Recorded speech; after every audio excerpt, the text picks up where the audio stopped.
There are secrets buried so deep that only the earth remembers them, and there are women strong enough to dig through everything, even when it might destroy them. I was one of those women. My name is Margaret Harper. Friends call me Maggie.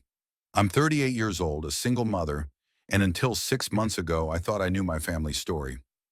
I was wrong. This is what happened when I stopped being afraid. The Arizona sun rose early that morning, bleeding orange light through my kitchen window.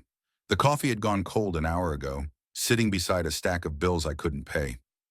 Red stamps, final notices, the kind of paperwork that makes your chest tight and your hands shake.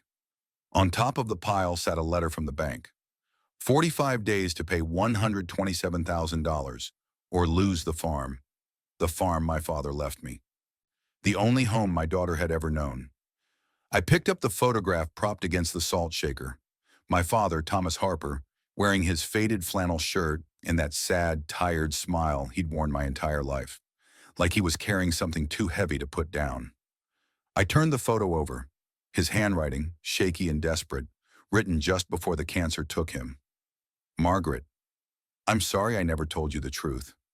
Some secrets are too heavy for the living. Don't dig where the earth remembers. Please. Dad. Don't dig where the earth remembers. I'd read those words 100 times in 6 months. They haunted me. What did he mean? What was he so afraid of? Mom, the bug mountain is huge. Can I climb it? My daughter Lily burst into the kitchen, ponytail bouncing, 9 years old and still believing the world was safe. Still believing her mother could fix anything. I looked out the window, past the barn, past the struggling vegetable garden, across 15 acres of land my father had never touched, stood the Termite Mound. Massive, red as clay pottery, nearly 4 meters tall, ancient, untouched for as long as I could remember. No, sweetie, it's dangerous. But Mom, if we clear that land, we could sell it. You always say we need money. My heart broke a little. 9 years old, and she already knew we were drowning. I crouched down, took her small hands in mine. Honey, we'll figure it out. You don't need to worry about money, that's my job. But I heard you crying last night, Mom. The words hit like a punch. I forced a smile, brushed hair from her face. I'm okay, I promise. But I wasn't okay. The divorce had left us with nothing. David took everything that mattered, the savings, the house in Phoenix, even Lily's college fund, and left me with debt and a daughter who still asked when Daddy was coming home. He wasn't coming home. He'd moved to California with a woman 10 years younger than me, a woman who didn't have stretch marks or mortgage debt or a child who needed braces. The farm was all we had left, and in 45 days the bank would take it too. At 10 o'clock, a black Mercedes pulled up the dirt driveway, dust rising behind it like smoke. 2 men in expensive suits climbed out, looking wrong against the desert landscape. Too clean, too polished, too certain. The older one extended his hand. Ms. Harper, I'm Richard Patterson, Skyline Developments. We spoke on the phone. I shook his hand. His grip was firm, practiced, the handshake of someone who made money from other people's desperation. I'll be direct, Patterson said, not bothering with pleasantries. We're prepared to offer $185,000 for your eastern parcel, 15 acres, but only if it's cleared and development ready within 60 days. My mouth went dry. 185,000. It would save us, pay the bank, give Lily a future. That land has the old termite mound, I said carefully. Removing it will cost money. Patterson smiled without warmth. That's your problem, Ms. Harper. We need cleared land. The clock's ticking. They left without another word, the Mercedes disappearing down the road, leaving only dust in the weight of an impossible decision. I stood staring at the mound. The termite fortress loomed like a watchtower, its surface hardened by decades of sun into something closer to stone than soil. My father had never let anyone near it. When I was 8, I'd asked why. He'd looked at me with those sad, frightened eyes and said, "Some things are meant to stay buried, Maggie." But I couldn't afford to listen to ghosts anymore. I rented a small excavator the next afternoon. Couldn't afford to hire an operator, so I'd have to do it myself. As I climbed into the cab, my neighbor Beatrice appeared at the fence line. coffee mug in her weathered hands. Beatrice Morales was 72, had lived next door for 50 years, and knew every secret the desert kept. "Maggie, what are you doing?" "I need to clear this land, Bea. I don't have a choice." Her face darkened, lines deepening. "Your mama used to sit with me here. We'd drink tea and talk. Before she left us. She told me once that this place held secrets. She said your grandfather knew things that scared him his whole life." "My grandfather?" "I never met him. He disappeared in 1958. Your grandmother never spoke of it. Some said he ran away, some said worse." A chill ran through me despite the heat. "Bea, I have to do this for Lily." She crossed herself, lips moving in silent prayer. "Then be careful, and if you find something, come to me first." The excavator's engine roared to life, drowning out whatever else she might have said. The bucket struck the mound with a deep, resonating thud. Not the hollow sound of dried mud, but something solid beneath. Something that rang like metal hitting metal. I stopped the engine. In the sudden silence, I could hear my heartbeat. I climbed down, sank into the red dust, and began digging with my hands. The clay crumbled away, revealing something that didn't belong. Steel, a circular hatch 3 feet across, covered in rust and age. I brushed away more dirt, and words emerged, stamped into the metal. My hands were shaking. 1953, 72 years ago. Beneath this termite mound, beneath my father's land, beneath everything I thought I knew, was a government bunker. I looked back at the house. Lily was inside, safe, watching cartoons. Bea stood at her fence, a silhouette in the afternoon sun, watching me. Just one look, I told myself, just to see what's inside. I gripped the handle and pulled. The hinges screamed. Rust flaked away. The hatch opened onto darkness and a ladder descending into cold, stale air that smelled like tombs and forgotten things. I descended into the earth, and everything I thought I knew about my family died in the darkness below. The flashlight beam cut through absolute black. I was standing in a concrete chamber, maybe 15 feet square. The air was cold, dead, like breathing through a morgue. Metal filing cabinets lined the walls, rusted but intact. A desk sat in the corner, covered in yellowed papers and dust thick as snow. On the wall, a map of Arizona marked with 12 red dots. One was labeled Theta 7, my property. I approached the desk. A leather-bound logbook lay open, its pages brittle with age. Project Terra Depth. Duty log, Site Theta 7. I turned pages carefully, reading names and dates that meant nothing until they meant everything. March 3, 1953. Site operational, June 12, 1955. Seismic test 7 successful. November 8, 1957. Dr. H. Winters requests safety review, February 14, 1958. Incident at Site Theta 4. 12 casualties. My breath caught. 12 people had died. The final entry, dated March 19, 1958. Evacuation ordered. All personnel to report to HQ. Site sealed by federal order. Will turn call R. Cole. In the bottom drawer of the desk, wrapped in oilcloth like a body prepared for burial, I found a reel-to-reel tape. The label written in pencil, SH. My hands went numb. My grandfather's name was Samuel Harper. I found an old tape player, miraculously intact, and threaded the tape with shaking fingers. The machine clicked, hissed. Then a man's voice emerged from 7 decades of silence. Tired, frightened, but determined. "My name is Samuel Harper. I'm a geological engineer assigned to Project Terra Depth. If you're hearing this..." They've silenced me.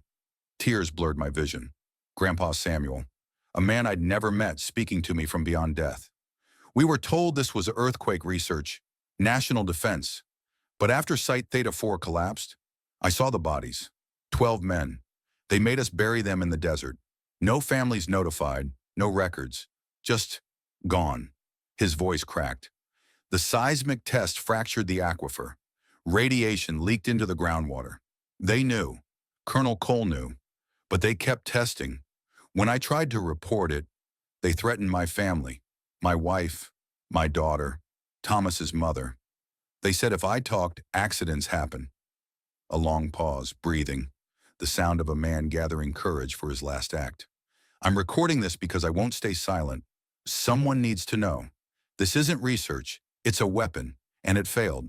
If you find this, please, tell the truth. For the 12 men, for my family, for gunshot, a scream, static. The tape ended. I collapsed against the wall, sobbing into my hands. My grandfather hadn't abandoned his family. He'd been murdered for trying to tell the truth. And my father, my sad, frightened father, had known. That's why he'd lived in fear. Why he'd never wanted me near this land. Why those last words, "Don't dig where the earth remembers." The earth remembered Samuel Harper's murder. And now so did I. Through my tears, I noticed a red light blinking on the wall, a small panel half hidden behind dust. I wiped my eyes and approached. 4 security camera feeds, grainy black and white images. Camera 1, the hatch entrance where I'd climbed down. Camera 2, Westfield camera. 3, my driveway camera. 4, another door deeper in the bunker, labeled Contamination Zone. Do not enter on the monitor screen, green text, this morning. Someone was still monitoring this place. Someone had watched me open the hatch. Someone knew I was here. I climbed the ladder fast, heart hammering against my ribs. At the surface, I looked toward the road. A black SUV sat parked 200 yards away. Tinted windows, no visible license plate, just sitting there, watching. I ran for the house, the tape clutched against my chest, my grandfather's last words echoing in my mind. Tell the truth, tell the truth, tell the truth. They came that evening, 6 o'clock, just as the sun was setting and painting the desert gold. Knock, knock, knock. I opened the door with Lily behind me, her small hand gripping my shirt. 2 men stood on my porch, suits, federal badges. Cold eyes that had seen too much and felt too little. Ms. Harper, I'm Agent Robert Cole, Federal Land Safety Division. This is Agent Williams. Cole. The name hit me like a physical blow. Cole. The same name as the colonel who'd ordered the cover-up, who'd ordered my grandfather's death.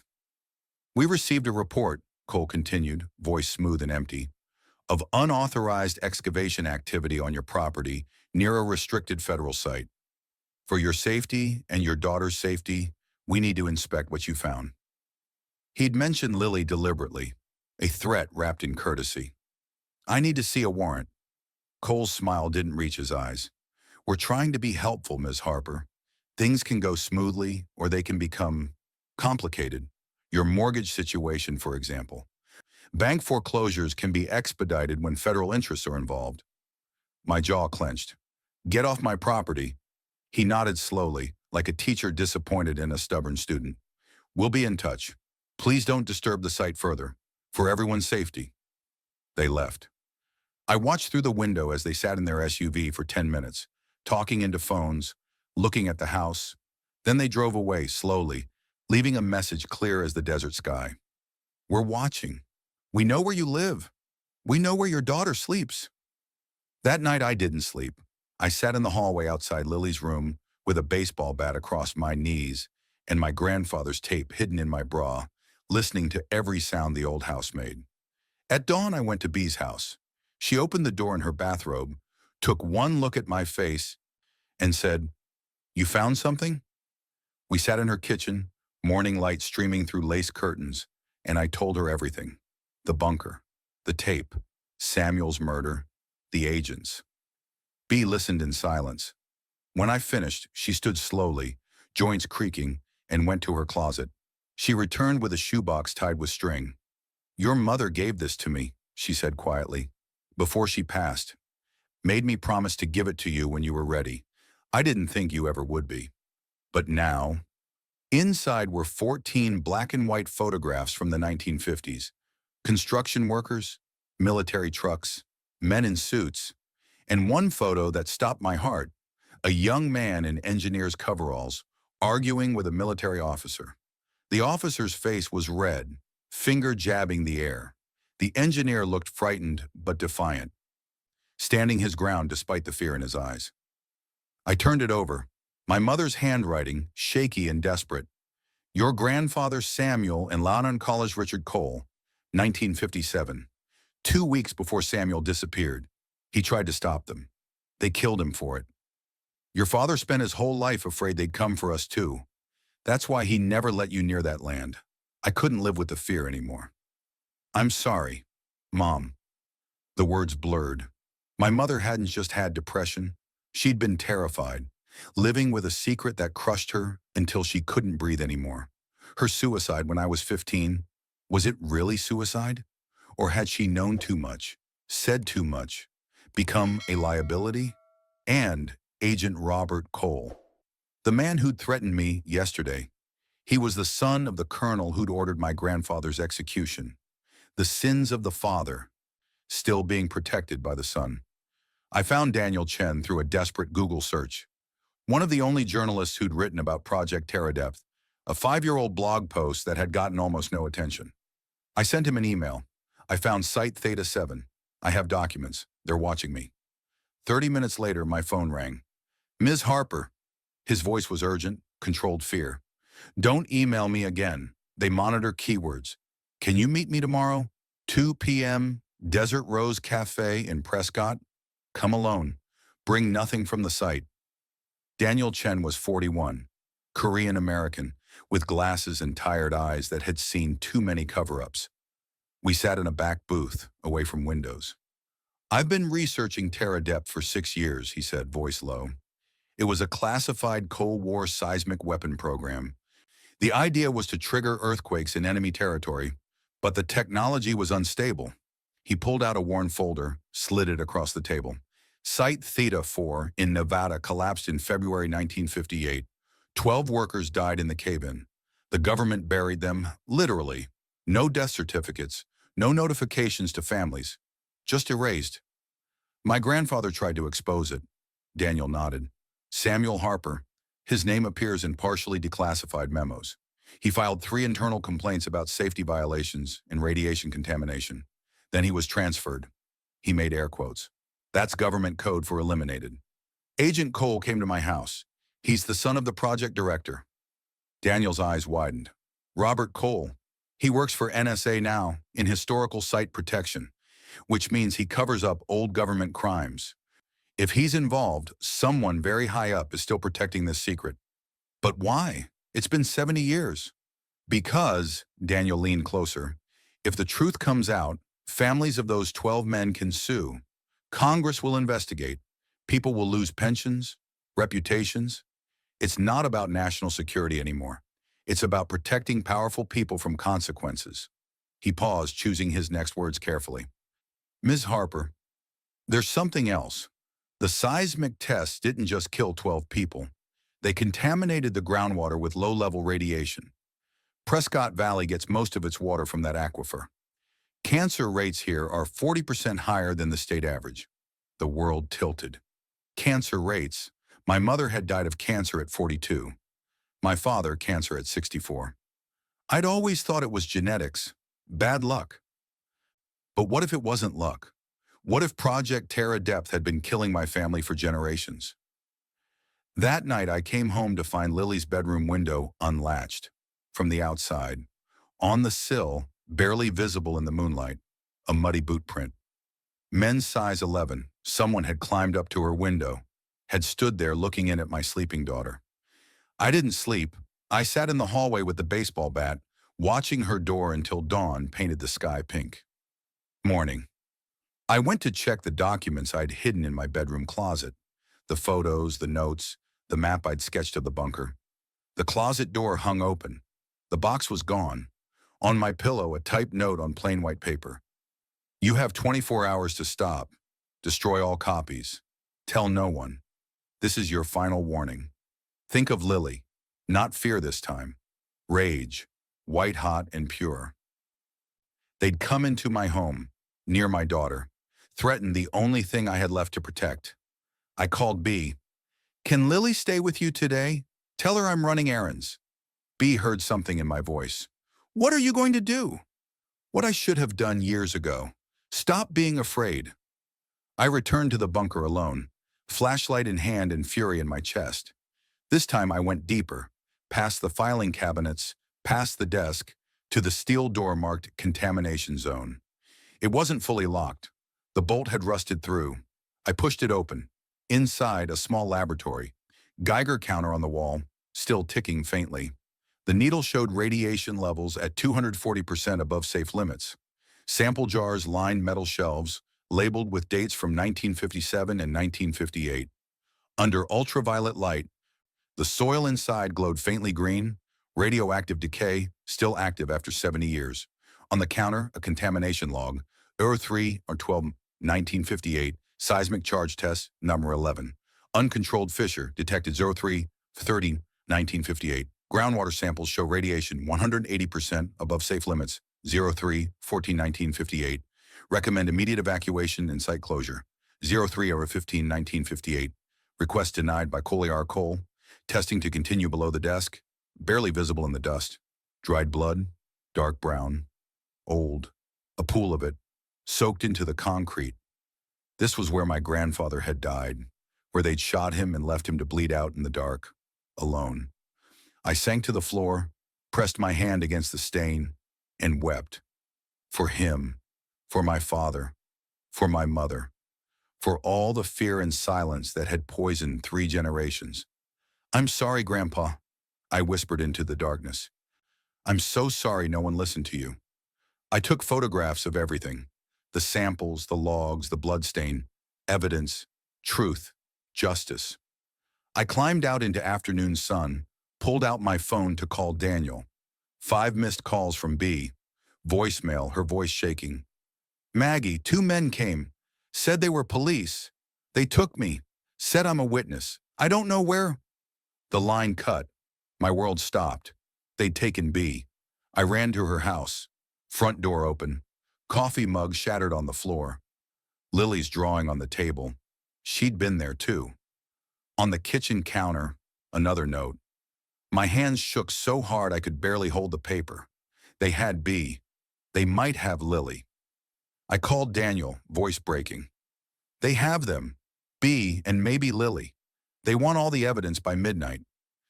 "Then we go public now," he said immediately. "Right now. Before midnight. Once the story's out, they can't hurt anyone without drawing massive attention." "But Lily is safer when this goes viral, Maggie. Right now they're operating in shadows. We need to drag them into light. Light kills conspiracies." We worked with desperate speed. Daniel came to my house with his laptop. We had 6 hours until midnight. Scan every photograph, digitize Samuel's tape recording, write a detailed timeline, upload everything to encrypted cloud storage, send copies to 4 journalists, 2 civil rights lawyers, and the Arizona Republic. By 6 p.m., the article was written. By 8 p.m., it was scheduled to publish simultaneously across multiple platforms at 11 p.m. The headline, "Once this publishes," Daniel said, "there's no taking it back. Your life changes forever." I looked at Lily's drawing on the table, a picture of our house with stick figures of me and her holding hands. "My life already changed," I said, "the moment I opened that hatch. Now I'm just choosing which direction." 11:45 p.m. I drove to the Moreno pump station alone, as instructed. The building was abandoned, windows broken, graffiti covering rusted metal walls. Inside, a single bare bulb hung from the ceiling. B sat tied to a chair, bruised but alive. Lily sat beside her, terrified but unharmed, tears streaming down her face. "Mom!" Agent Cole stepped from the shadows, gun drawn. "Ms. Harper, you're as persistent as your grandfather. Let them go. Give me everything. Cloud passwords, storage locations, every copy." "No." Cole sighed, genuinely sounding tired. "Your grandfather said that too, right before my father had him shot." "I know." My voice was steady. "I heard the tape. I heard him die." For a moment, something flickered in Cole's expression. Not quite regret, but close. Then another figure emerged from the darkness. An older woman, gray hair, wearing a lab coat that had seen better days. "That's enough, Robert." Cole turned, surprised. "Dr. Winters, what are you doing here?" Dr. Helen Winters, 68 years old, looked at me with eyes full of decades of guilt. "I worked on Project Terra Depth," I was 22, fresh out of MIT.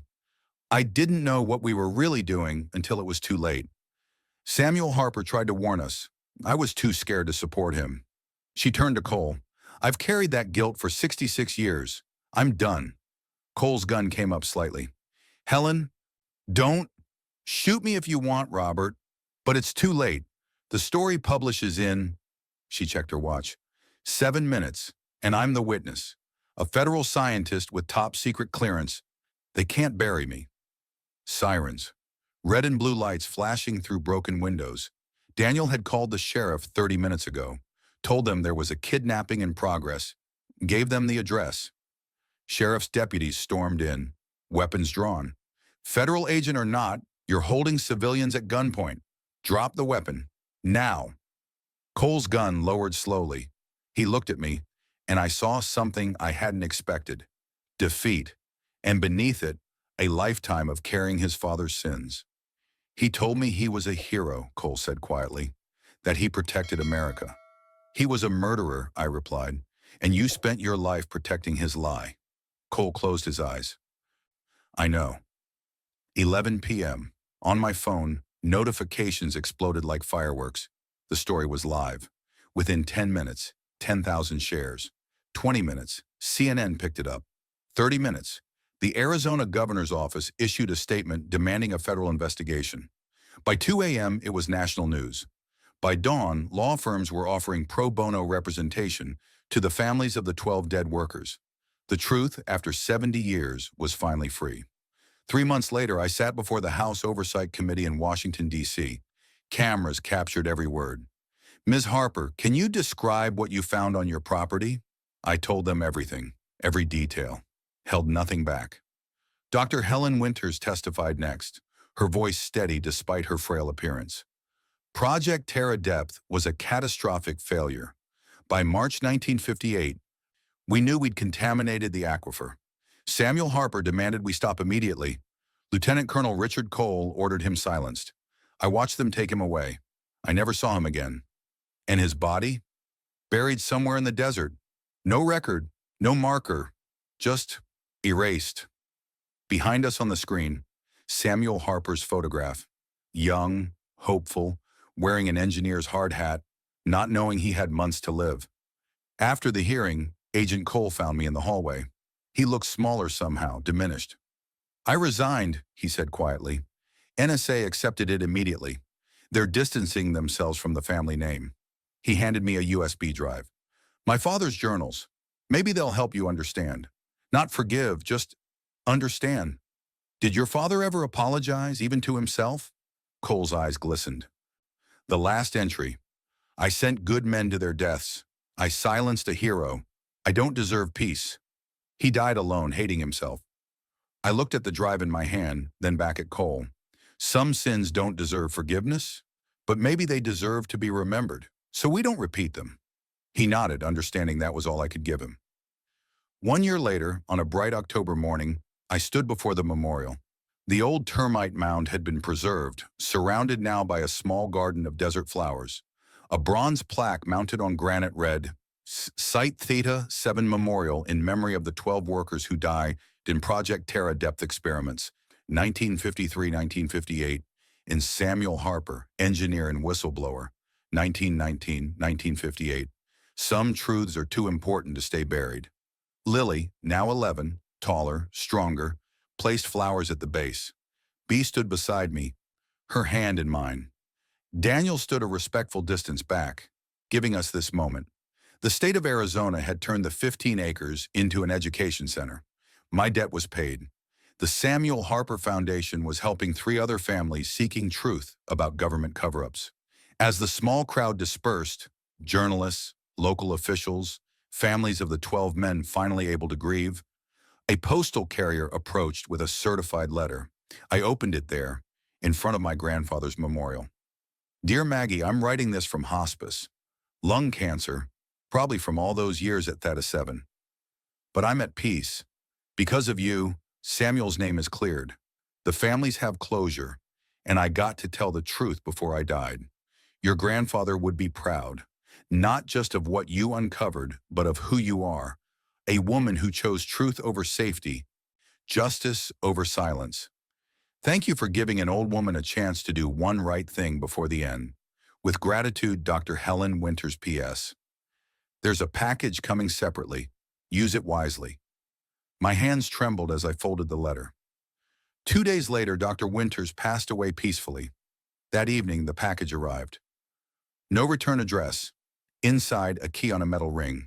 The tag read, Site Omega, classified, and a note in Dr. Winters' handwriting, weak, shaky, but unmistakable. Margaret. Terra Depth had 12 sites. You found Theta 7. But Omega is different. Still active, still dangerous, still killing people.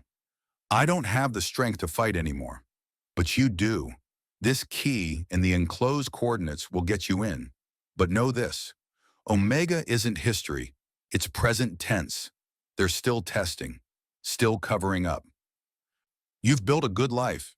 You have Lily, Daniel, peace. I won't blame you if you leave Omega buried. But if you don't, who will? The choice is yours. Helena map fell out. Nevada desert near Area 51. Site Omega marked in red. I sat at my kitchen table, the key cold in my palm. Through the window, I could see Lily doing homework, Daniel making dinner, the life we'd built from the ruins of secrets. I thought about my grandfather, recording his last testimony in that dark bunker, knowing he wouldn't survive but hoping someone would listen. I thought about my father, carrying that fear his whole life. I thought about my mother, crushed by the weight of knowing. And I thought about the words on the memorial. Some truths are too important to stay buried. I opened my jewelry box, placed the key next to my mother's locket and grandmother's ring, closed it gently, but I didn't lock it. Mom, Lily called from the living room, can you help me with my homework? It's about ethical journalism. I smiled. Coming, sweetie. The key could wait. For now, I had a daughter to raise, a foundation to run, a life to live. But someday when Lily was older, when the foundation was stronger, when I was ready, I would open that box again. Because Dr. Winters was right. If I didn't tell the truth about Omega, who would? Some legacies are chosen, others are inherited. Mine was both. Thank you for listening to my story. Sometimes the bravest thing isn't facing danger. It's facing the truth, no matter how painful it might be. If you found meaning in this journey, please subscribe and share this story. And if you've ever had to choose between safety and truth, I'd love to hear about it in the comments. We're all stronger than we think. Sometimes we just need a reason to remember. Until next time, may you find the courage to dig where the earth remembers.